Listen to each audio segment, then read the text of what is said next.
राज्य के शहरी विकास मंत्री और भाजपा नेत्री अग्निमित्र पाल ने रविवार को दुर्गापुर के सिटी सेंटर में आयोजित एक कार्यक्रम में तृणमूल कांग्रेस पर जमकर निशाना साधा।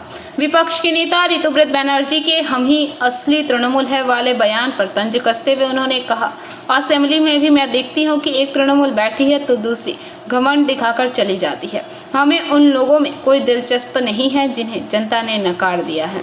उन्होंने तृणमूल कांग्रेस के राष्ट्रीय महासचिव अभिषेक बनर्जी की सेवाश्रय योजना पर भी आरोप लगाए। तो तृणमूल मानेই तो लॉटरी, तृणमूल मानेই ডিয়ার লটারি, তৃণমূল মানেই ইলিগাল মদের দোকান চালানো, তৃণমূল মানে হচ্ছে বিএলআরও অফিসে গিয়ে ঘুষ দিয়ে আপনার দাদুর জমি ওটাকে চেঞ্জ করে কারুর কাছে বিক্রি করে দেওয়া। তৃণমূল মানেই জলাশয় জলা জমি বুঝিয়ে দিয়ে মাল্টি স্টোরের বাড়ি বানানো। তৃণমূল মানেই হুমকি দেওয়া। তৃণমূল মানেই মানুষকে মারধর করা গান পয়েন্টে রেখে, এটাই তো তৃণমূল। তৃণমূল নেতাকে ধরবে লটারির জন্য, এটাই তো স্বাভাবিক।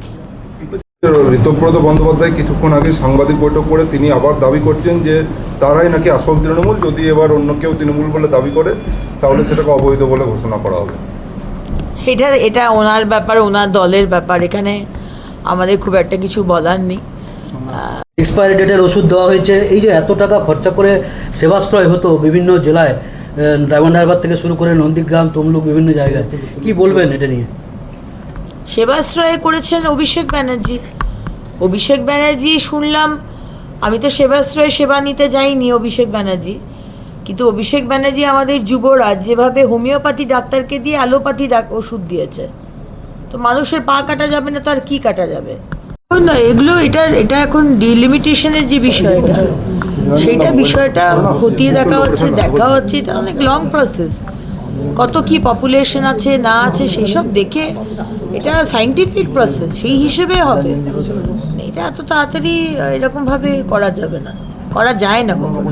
বলছি লেক টাউনে আবার ধর্ষণের ঘটনা ঘটেছে, একজন গ্রেপ্তার হয়েছে, কি বলবেন? এই বারবার ঘটনা ঘটছে, এনকাউন্টারের পরেও মানে এই ধরনের এই সামাজিক ব্যাধি। এটা তো একটা সামাজিক ব্যাধি, কিন্তু আমাদের সরকার আসার পর ধরা হয়েছে, শাস্তি হয়েছে, মেরে দেওয়া হয়েছে, বিচার হয়েছে প্রত্যেকটা ঘটনা। সেই ফুটবল খেলতে গিয়ে গলা কেটে দেওয়া বলুন বা বারুইপুরের রেপ কেস বলুন। সুতরাং এখানে আপনি সম্পূর্ণভাবে আটকাতে পারবেন না, বিদেশেও হয়, কিন্তু শাস্তি হয়।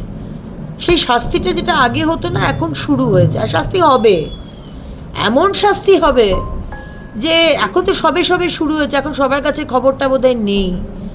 খবরটা যারা দুষ্কৃতী তাদের কাছে পৌঁছে যাবে, তারাও সতর্ক হয়ে যাবে যে আমারও কিন্তু নিস্তার নেই। যদি কোনো মহিলার দিকে কুনজরে তাকান আর তার সাথে অন্যরকম ঘটনা করেন, সরকার আছে, সরকার তার শাস্তি। রবীন্দ্রনাথ। दुर्गापुर से निमाई दास की रिपोर्ट, पीबीटीवी न्यूज़।